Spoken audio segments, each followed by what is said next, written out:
Hi, this is Casey Zogelman. This is my presentation on tsunami evacuation preparedness in Japan. Japan is an island nation that lies on the Ring of Fire. The Ring of Fire is the most active fault line in the world. You feel the most earthquakes when your country sits on the Ring of Fire, and Japan feels on average 2,000 earthquakes a year. They are not all very strong. Some are very minimal in their magnitude, and some can be very devastating and can cause tsunamis. The fault line is very thin and slippery because within the fault there is a lining of clay, and that clay makes it very easy for the tectonic plates to shift. I mean, they are always constantly shifting, but here they shift quicker and more efficiently, I suppose, because of the slick clay. And one tectonic plate, it was the Pacific tectonic plate, had actually been pushing itself up under Japan for a number of years, and it got stuck. And when it broke apart for 250 miles due to the magnitude of this earthquake. And scientists were not expecting that big of a break in the plates. And this occurred on March 11th, 2011, producing Japan's biggest earthquake in quite a long time. And this picture is actually of the tsunami coming into Japan. It's tall enough to overcome the towers and wall they had built to reduce tsunami damage. The roadway had they were already getting flooded, houses were being destroyed.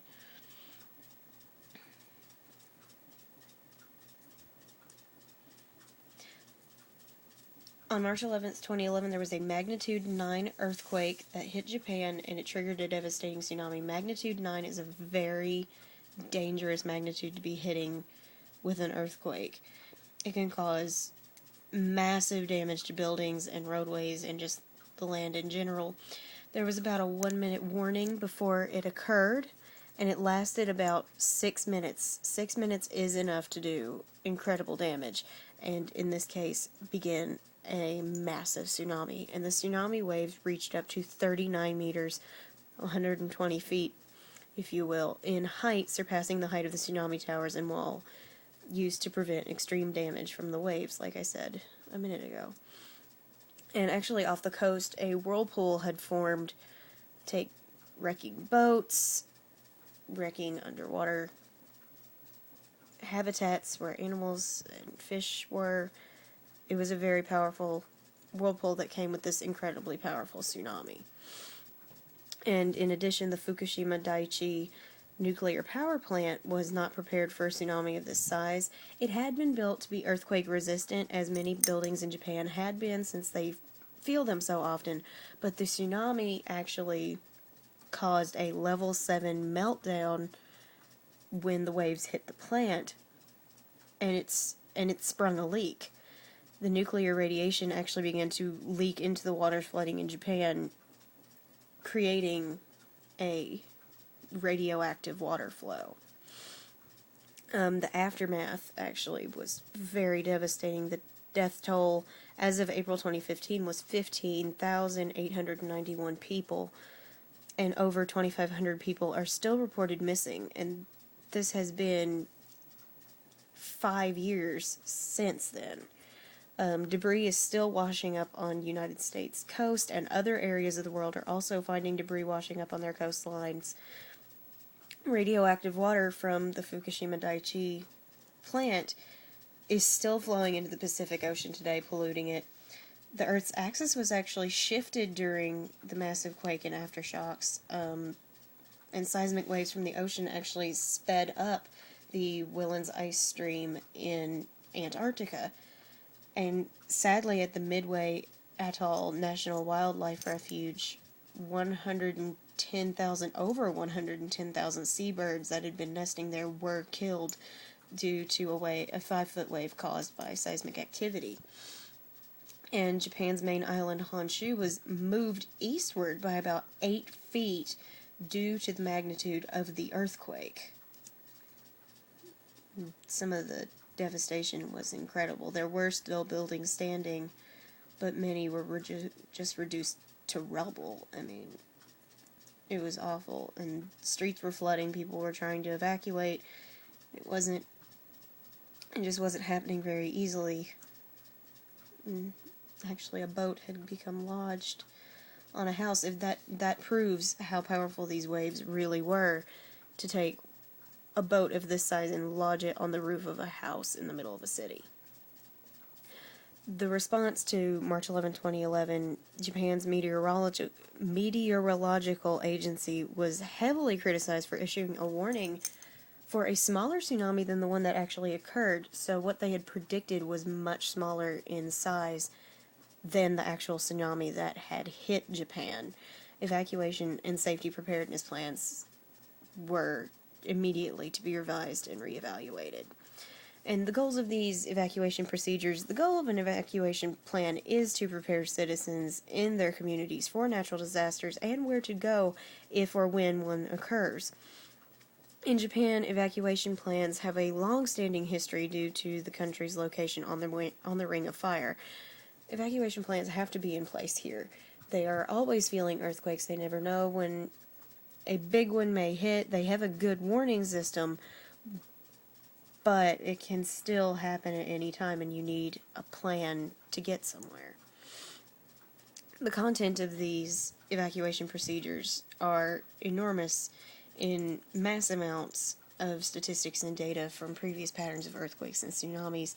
Road and path maps show the roadways through major cities and country areas so that experts can decide which routes would be the safest in the event of a tsunami. So what would be the fastest route to get out of the city may not be the safest in this event. It could be underwater by the time somebody got out of the house, so they would have to go a different route. So it is good to have one of these road and path maps to get you to a safe house. Hazardous and dangerous areas must always be mapped to know where to avoid when evacuating during a natural disaster. If a tsunami is occurring and you're trying to get out of your house and you end up driving into, for example, the Fukushima Daiichi area where the leak had occurred, you could be in more trouble than you were in. So it's always good to have those places marked as dangerous during a natural disaster. And safe areas should also be mapped. That way, in case of an unpredictable problem during departure, such as your car breaks down or the road becomes flooded, we have to know how close we are to a safe area, so marked safe areas will allow for people to take shelter. Population distribution maps show the populace of each community, and they are essential to have in order to know where the more densely populated areas are and how many people will need evacuating. So if it's, say, Tokyo, where well over 1 million people reside, they need to know how quickly all these people will be evacuated. They need to know how quickly response teams need to get there, etc., etc. Because Japan is a very highly populated country, so a map such as this population distribution map, it's essential to people's survival, really. This is an example of a tsunami hazard map for Miyako City. This is one of the tsunami warning signs. They have them in both Japanese and in English. Many Japanese communities have their own preparedness plans since all coastlines are in danger of tsunamis. Japan is an island country. All of the coastlines are in danger when a tsunami is predicted. So if they are not necessarily in a big city, they need to have their own evacuation plans so they know where they'll go. The rural areas need to have their crap together, which is why the signboards, written in both Japanese and English for tourists, provide directions for escape, the next shelter, and the name of the shelter so people know where they're going. People know exactly how quickly it will be when they get there. These signs are rectangle and marked with the tsunami wave, as we saw. They represent the tsunami assembly area. Some have a green cross on them as well. This is an optional sign. It's not on all of them. And generally these signs are located along the evacuation roads, and they show the height above sea level for the safety location. So if you live closer to sea level, you need to get somewhere higher, and the signs will guide you to somewhere that is safer and higher above sea level than where you were. These are some of the response teams that came to help March 2011. Most evacuation procedures are planned and held by volunteer organizations like Red Cross and such like that. The Disaster Mitigation Act of 2000 enforced the absolute need for disaster evacuation planning to keep countries safe. It doesn't matter where you live. If you're in danger of tsunamis or earthquakes, you need to have a plan, and that is what this act reinforced. Section 322 of the DMA addresses and reinforces the need for evacuation plans at local and state levels as well as the national levels. The more plans you have, the more likely it will be safety will come to those who need it. The Hazard Mitigation Grant Program actually provides funds for the planning, and in Japan, the communities, tribes, and states must perform their evacuation plans before they get the funds to ensure that they work, and if they do work, the funds will be used to enact them. A number of stations keep Japan and the surrounding areas like Thailand informed about possible or incoming tsunamis. These can include regional tsunami watch centers, national tsunami warning centers, tsunami national contact, tsunami warning focal points. These stations will tell you the magnitude of the earthquake that has happened and if it will trigger a tsunami, if a tsunami is headed your way, how powerful this tsunami is, etc., etc. And this is one of their maps that they would use to show you the dangers of the waves.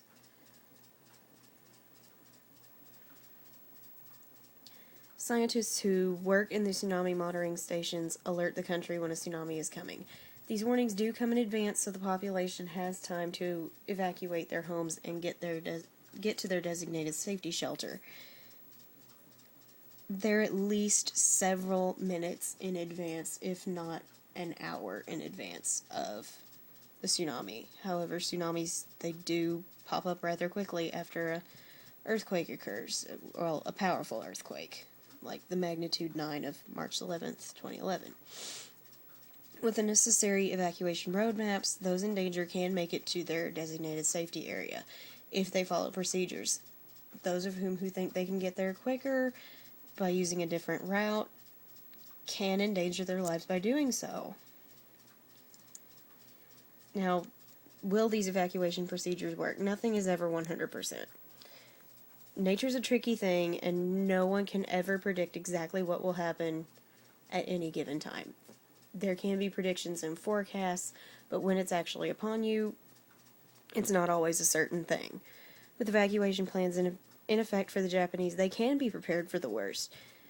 As Japan is already earthquake efficient and slightly tsunami efficient, the country is well on its way to being prepared for another tsunami like that of March 11th, 2011.